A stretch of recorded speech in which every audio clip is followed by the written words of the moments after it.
Seni kıysayan, скажи, красавица, чего не нравится?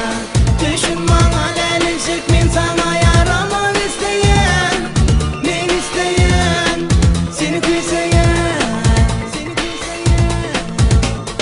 Şuralan adımı o kat beni çağırdı.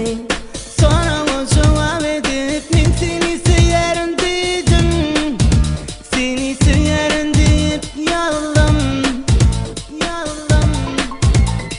Men sözlerime hakaretti, odan oğluma dedi sen tentik mi yazam sıkma sen oğlan, sen oğlan.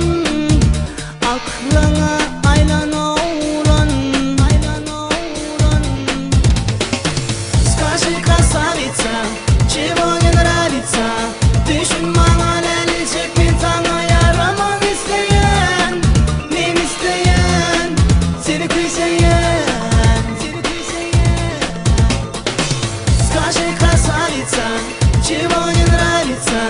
Düşün bana gelecek min sana yaramam isteyen, men isteyen, seni kıysayan. İkur baş korum şolu odun morma, gözlerine doğradım ve şol morma. Adnem uzun boylu ak suydu şehre gidem morma. Men de baş kolum şomu kolu servedim bana. Ne çekeceğim motodu, ziyarda şok idi. Kir kolumda gül verim, ziyan diye inanma. Duymasa da bilmese de sevgilmayda inanma. Ahirine ırırın ve şolu odun morma.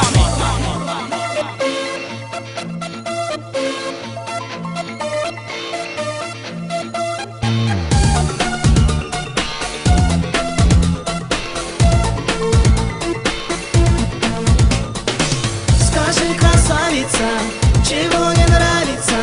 Düşün bana gelecek min sana yaramam isteyen, men isteyen, seni kıysayan. Скажи, красавица, чего